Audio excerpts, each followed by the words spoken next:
السلام عليكم حبايبي، يا رب تكونوا بخير. وحشتوني كتير، وقلت اسجل النهارده الفيديو بصوتي. وبدات وعملت لكم حاجه حلوه ولذيذه وسهله، ومكوناتها موجوده في كل بيت. بطاطا بالكريم كراميل. هن...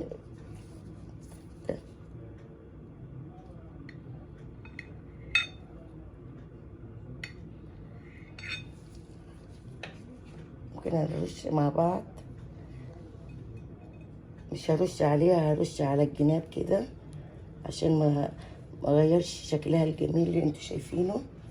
ممكن تعملوها في قالب الكيك، وممكن تعملوها في صينية بالشكل اللي انتوا شايفينه ده. اتمنى تنال اعجابكم ومع نشوف مع بعض.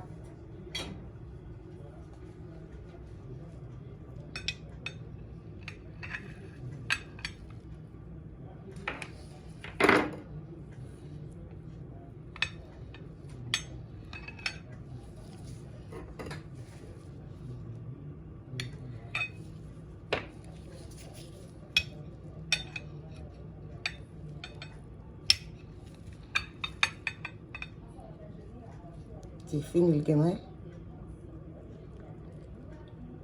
جربوها هتعجبكم. ويلا ما نشوف المكونات مع بعض. هنشوف مكونات الحلو اللي احنا شفناه، اللي هو بطاطا بالكريم كراميل. نص كيلو بطاطا، 3 اكياس كريم كراميل، 6 كوبايات لبن حليب. لسلق البطاطا هنحط كوباية مية، ربع سكر، ده حسب الرغبة. وهنبدأ أول حاجة هنقشر البطاطا. هنقشر البطاطا كده.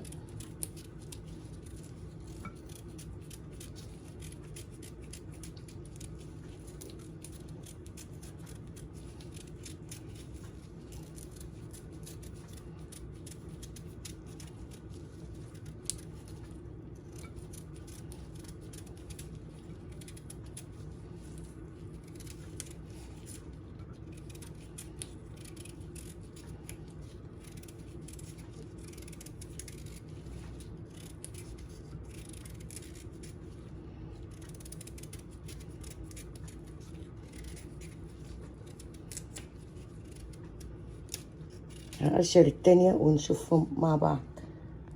بعد ما قشرنا نص كيلو بطاطا هنقطعها بالشكل ده، او على حسب رغبتكم. ممكن تقطعوها مكعبات، وممكن تقطعوها بالشكل ده.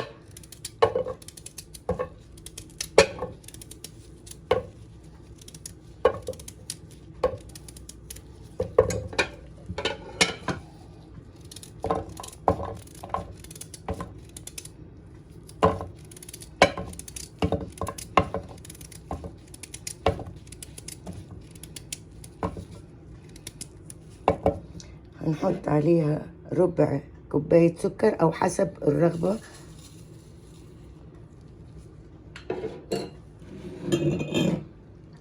كوباية مية.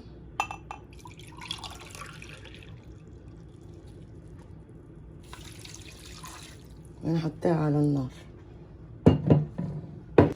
بس هنقلب السكر مع البطاطا كده، ونغطي عليها على نار متوسطة لحد لما تستوي. بعدين هنشوف مع بعض بقية الخطوات.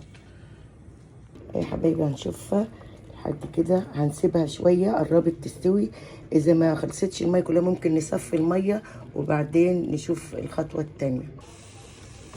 كده البطاطا استوت. هنخليها تبرد عقبال ما نحضر القالب ونخلطها في الخلاط. هنحضر القالب بالسكر الجاهز مكرمل.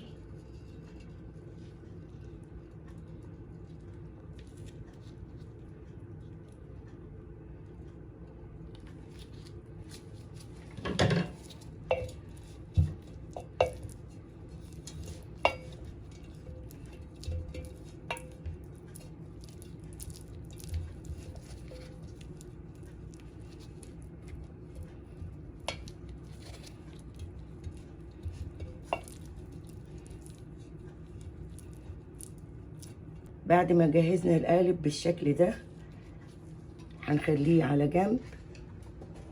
هنجيب الخلاط ونحط فيه البطاطا،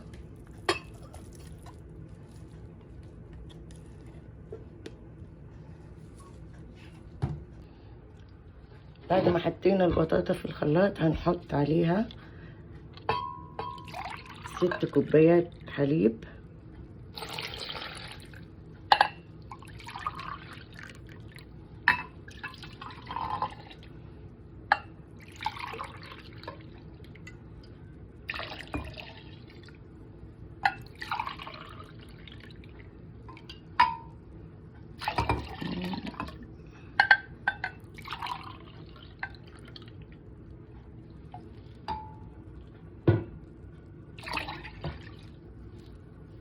بعد ما خلطنا البطاطا مع اللبن الحليب هنحط عليها الكريم كراميل 3 اكياس زي ما قلت. دي 1،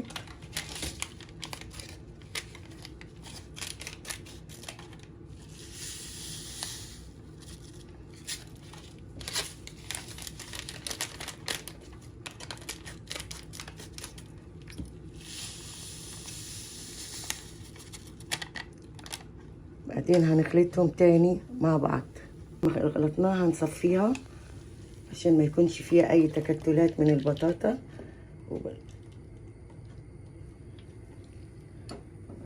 زي كده. بعدين هتغلي ونحطها في القالب.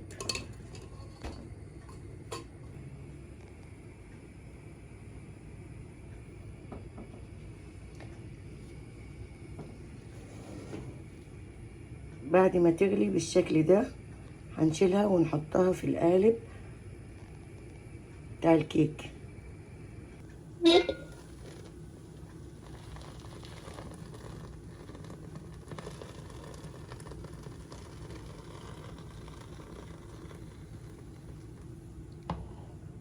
بعد ما تبرد شوية يا حبايبي هنحطها في التلاجة لمدة 3 ساعات.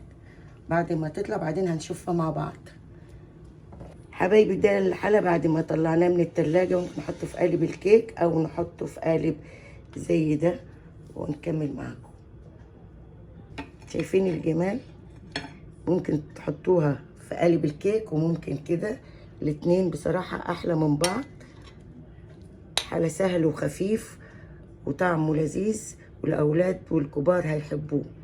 اتمنى تجربوه.